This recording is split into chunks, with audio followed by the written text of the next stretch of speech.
and he's showing them the changes, and he's making them sign non-disclosure agreements. So the whole thing is going on in the back room again. It's just one thing after another. Welcome back to Moose and Loose. My name's David. Today we have a First Nations band taking back land and evicting Canadians. Let's jump into this. Starting this one off, let's just recap a little bit what's happened in the last few months here. We have so many things going on with First Nations in British Columbia. First, it was the Cowichan situation. In BC, a reconciliation reckoning is starting, driven by a BC Supreme Court ruling casting doubt on whose land this is. Reconciliation cannot be done at the expense of private property owners. Your people here knew about it. I'm going to assume you knew about it. Rights and titles in these lands and waters have collided. We fought to get back what was ours. The claim went on some land that's in the heart of our territory. You don't need to be a lawyer to figure out that you can't have two exclusive rights to one thing. Just as some groups publicly question the horrors of the past. We're in Richmond, British Columbia, where a court ruling has people who live here worried. They own their land, they have titles of ownership, but Cowichan Nation argued it should have Aboriginal title to this land. A court agreed, and now everyone is trying to figure out what that means. Here's the land at the heart of the dispute, about 325 hectares.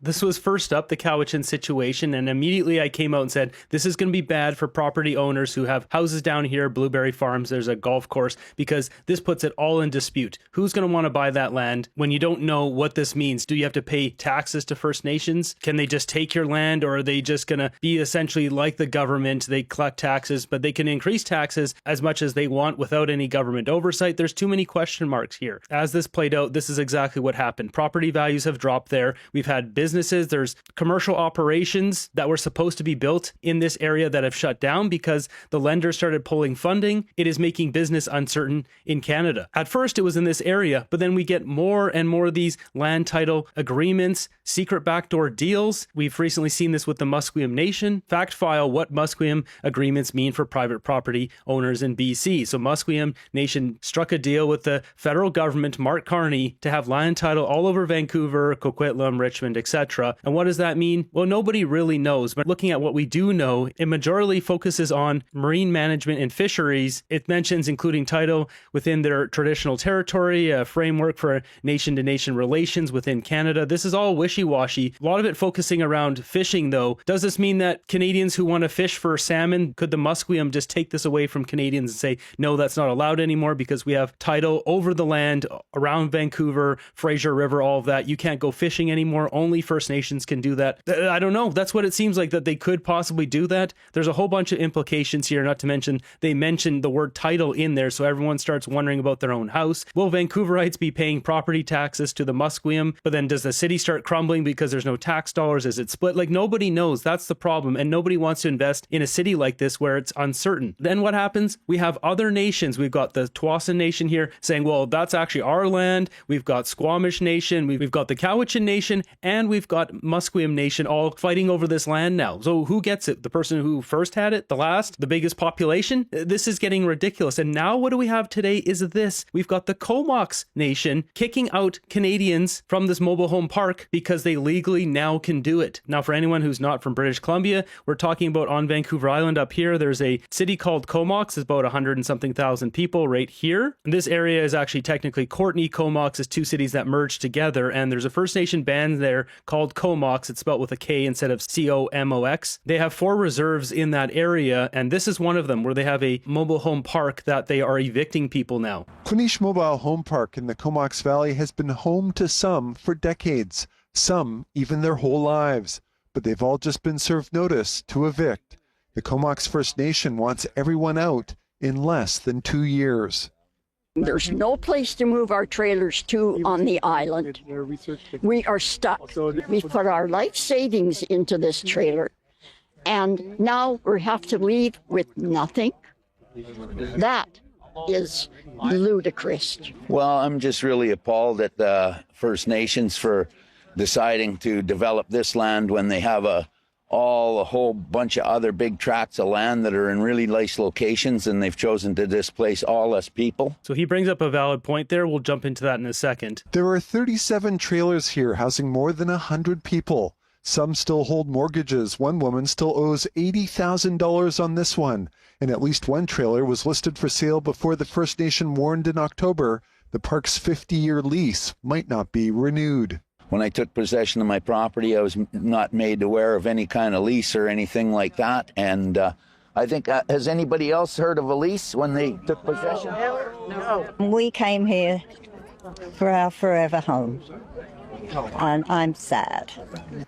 The Comox First Nation declined an on-camera interview, but in a press release notes it's willing to waive pad rentals until the eviction, saying it needs the land back to advance its urgent and long-term housing priorities for the nation. We're going to stop it there for a second. So they're going to evict Canadians to prioritize housing for First Nations. Is this what Canada's become, where you can prioritize who lives somewhere based off of race? Thought that's against the law. Do the Liberals stand for this? Are they cool with this? Then this opens the question, does it matter which First Nations? You have to be Comox to stay there? Is there a Comox First Nation member living there currently? What if you're another band? What if you're Musqueam or Cowichan? Are they allowed to stay, or is it only Comox that are allowed to stay there? This is getting into a slippery slope where the color of the skin determines whether you get to live somewhere. There is growing demand for housing among its members, including some who are currently experiencing housing insecurity. The region's MLA says he's concerned and notes the federal government is also a party as the trailer park is on reserve land. The Songhees is currently at appeal on a very, very similar issue, and I certainly hope that the Comox First Nations work with the federal government to ensure that these people have somewhere to go. Many of them I've worked with previously are elderly, low income, and struggle with mental health issues, so there is an absolute catastrophe in the making here if those groups can't come together. We all know what's going to happen here. The government's going to offer these people MAID. It's quite possible somebody here gets offered that, because these people have nowhere to go. They're not going to spend $20,000 to move their mobile home somewhere else where they can't put it. There's not pads just all over the place around here. There's forests everywhere. There's not pads readily available. Hope that they can give us some reconsideration here. What if there was compensation for trailers? Yes, if they gave us appraised value for our trailers, then we would think about trying to move out. The residents say the waived pad rental works out to $11,000. The cost to move a trailer is $18,000 to $20,000. This situation here is disgusting. So let's break this down a bit. So Comox released this. You can see March 4th, 2026, they came out with closing the Queenesh Trailer Park to address Comox First Nation member housing needs. So this just comes down to race. They get to choose based on the color of skin who gets to live there. That's what this is really coming down to. This seems highly against the law, but as we go through here, it seems that David Eby's government is the one who negotiated this. The reason this is happening is because there was just a treaty agreement done by David Eby's government, and they didn't protect Canadians from being affected by this. As we see here, Comox First Nation Land Code. So now this dates back to 2016 when Comox First Nations put in a land code. This essentially took them off the Indian Act and put them in control of their own land. If we go down to section 4, right here, the authority of the KFN to govern its own lands and resources flows from Aboriginal title and its inherent rights to self-government. By reenacting this land code, KFN is reaffirming its special responsibility to care for and respect the land water resources, which have been the obligation of members and their ancestors since time immemorial. Through this land code, Comox First Nations will in part be exercising its inherent right of self-government and provide governance of KFN lands that is accessible, stable, effective, accountable, and transparent. And if we go down further here, under lawmaking powers, it says the council may, in accordance with the land code, may make laws respecting the development, conservation, protection, management, use, and possession of or planning of KFN lands. So basically, they're able to do this now because, well, this was back in 2016. And then recently, this has happened. July 22nd, 2024, Comox First Nations in Canada make the conclusion of treaty negotiations, chief negotiators initializing the Comox Treaty. So they'd recently just negotiated a treaty with the David Eby NDP government, and we see this is last updated May 2nd, 2025. So as these negotiations are coming to a close, right away, what do? They kick everyone off their land. Because essentially, the Comox Nation Nation with their treaty can operate like their own country, so they don't need to prioritize Canadians. And since David Eby didn't negotiate this into the contract, it appears, I'm not a lawyer, but that's what this appears to be, they didn't protect Canadians, so they were able to just kick them off right away. They saying that the park has been there 50 years and they need to redo it, and then they're going to do it for their own people. But I mean, how does this not just become a situation about race? You're just choosing one color of skin over another to live in a certain location. This is right off the Comox Nation Economic Development Corporation mentioning this trailer park, and says the Queen Ash Trailer Park will continue to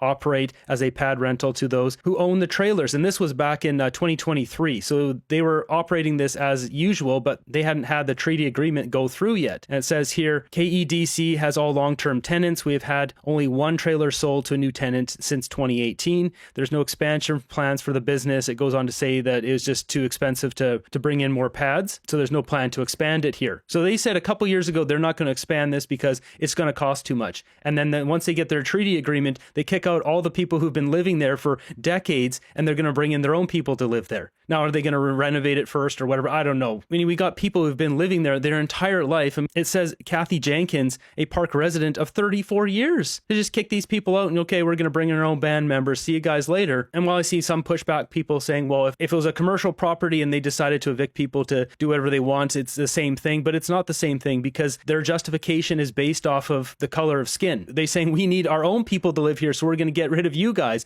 And then they're saying, well, the pad's been there 50 years, need to renovate it a bit. Well, which one is it? So digging in deeper into the Comox Nation's financials, right on the government website, looking through their audited, solicited financial statements and their numeration expenses here, we've got a couple of chiefs just from this 1 year. We don't need to go through all that stuff, but the current chief who's been there for months is Nicole Rempel. She was brought in just in September of 2025. They've got 3 counselors on this band. And this is important. You'll see there's 4 people running this band, 4 people total. Because if we look at the registered population, this is where it starts to get a little bit funny. We've got 43 males that live on reserve, 59 women who live on reserve, only 2 people, 1 male, 1 female, who live on other reserves. They're Comox Nation on other reserves. And then we have 1 registered female on no band crown land. So the total, they have 130 males, 120 females, 355 population people of Comox Nation. This is important to remember, 355 people, 4 people running this. Now, if we look into their financials, this tells a different story. And you can see the millions right here right away. Jumping right into the specifics. So in 2024, Indigenous Service Canada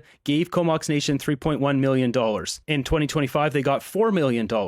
And then other money they've received, the province of British Columbia gave them $8 million, $8.7 million last year, gave them $18 million this year. I should clarify, I keep saying this year is 2025. Obviously, this year is 2026. My head's still back in 2025. First Nation Health Authority, BC Treaty Commission, another $1.2 million. We've got Comox Valley Regional District, $28,000. Another watershed project, $260,000. If you add all this up, it's $24 million the Comox Nation has got this year. They have 355 people in the total band. Going back to what they said in that video is that they're kicking people off because they want to have their own people live there. And the one guy even criticized it. Let's look at their land masses here. This is the one that they're evicting people from. It's this strip right here, this vertical strip. As I said, there's 37 of these mobile homes here. This is, I believe, the smallest piece of land they have out of all of them. If we look at this one, which is right on the water here, look how much empty land there is here. They can't develop all this. How about this one? There's already an RV park here where you can see there's some RV hookups. There's a roadway. There's even flat land over here. They could go develop that tomorrow. Not to mention, look at all this area over here. They could develop all that too. There's a road that goes right through it. Could they not develop this right now? They're going to kick off Canadians off the land and then say it's, oh, well, we need space. Well, you have space right here. This doesn't add up. You get $24 million, secret deal with David Eby behind the scenes. Meanwhile, they've got huge swaths like this. This is up near Sayward, but I mean, this is a massive piece of land,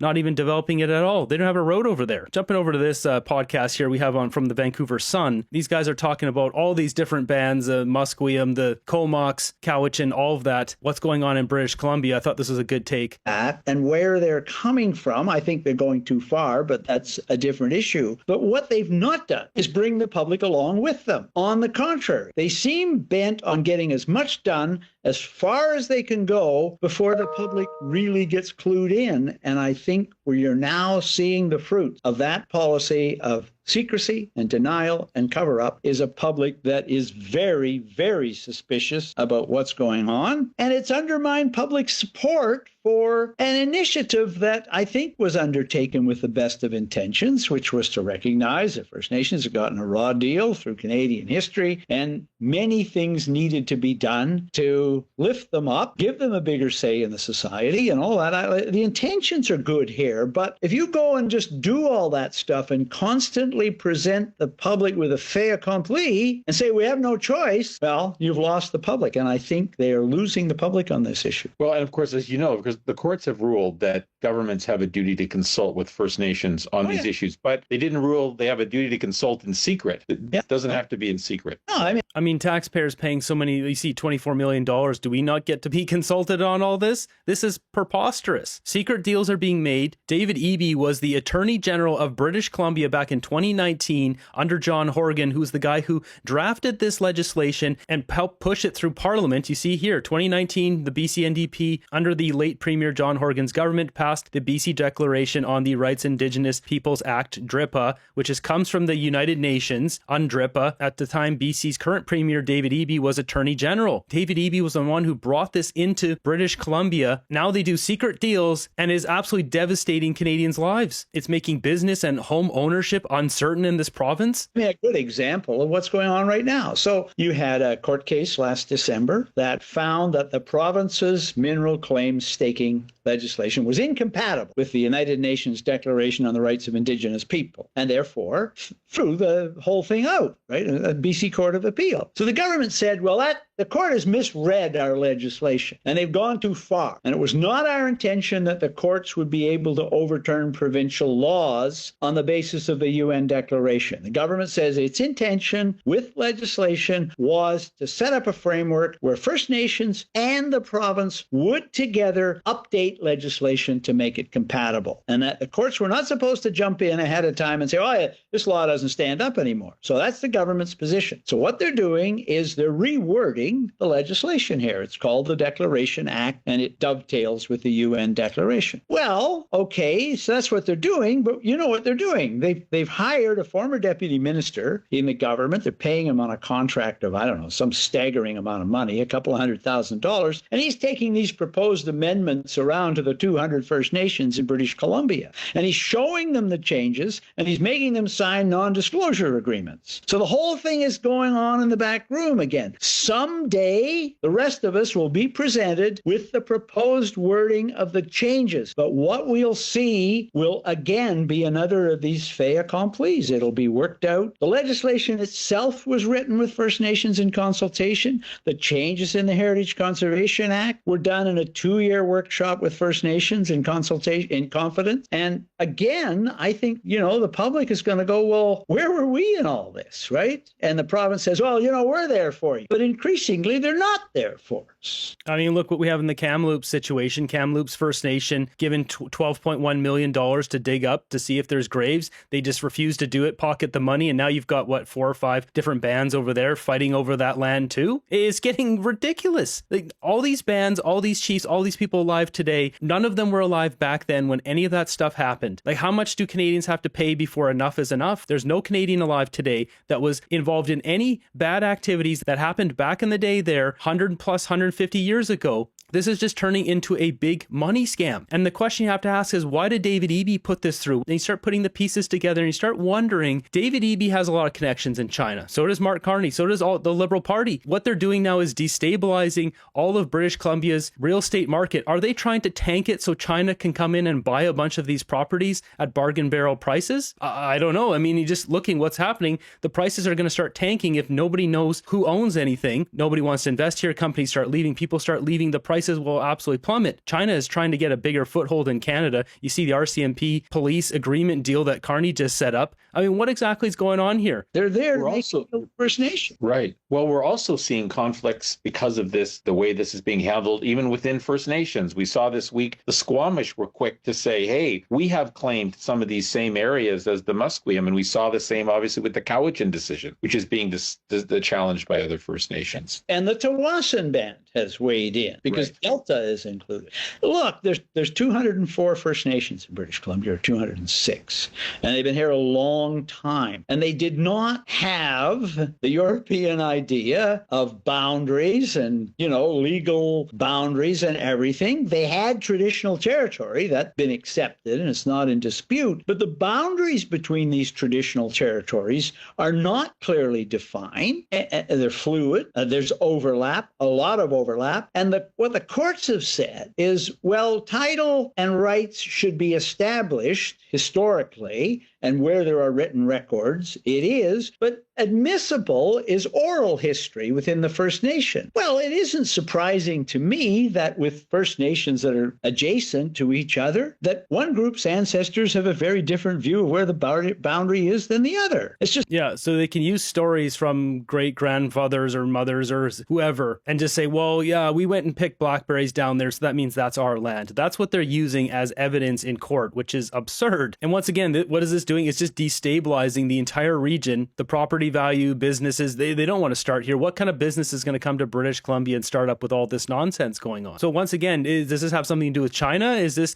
just the Liberals and Eby working together to destabilize this whole region? Like, what exactly is going on here? Because David Eby was the one who drafted this and came up with this whole thing. It's his fault, plus add in Mark Carney, because he's the one who just did the whole Musqueam thing, title business across Vancouver. Welcome to what has been affected the resource sector for decades. In days gone by, a premier would resign over lying. David Eby's not going to resign. He doesn't care. He's intentionally trying to destabilize and destroy this province. Our governments at all levels have been creating this mess. They've clearly forgotten to whom they are accountable, the taxpayer. Canada is going the way of South Africa, where land is being confiscated from white owners with no compensation by a black government. Really, is that any different to what we're seeing here? People being kicked off based on the color of their skin? Politicians are professional liars, so the federal government briefs the junior politician on something this dire. So basically what this person's talking about is David Eby and his First Nations minister blamed all this on a junior staffer who got the information from the federal government and didn't prep them. They just blame it on someone else. It's so pitiful. Next election, it be provincial or federal, know who to vote for. Yeah, if people want home ownership in Canada, it's not the Liberals or the NDP. It's all deliberate. They want confusion. Whose side are our government on? Obviously, it's not ours. So BC has 5.7 million citizens. Approximately 290,000 are Indigenous, 5% of BC's population. Goes on to say here, 206 bands, 206 chiefs. So via these land claims, 100% of BC could be, in theory, be ruled by 206 chiefs. Seriously? This is not going to fare well for David Eby or Mark Carney in the polls, period.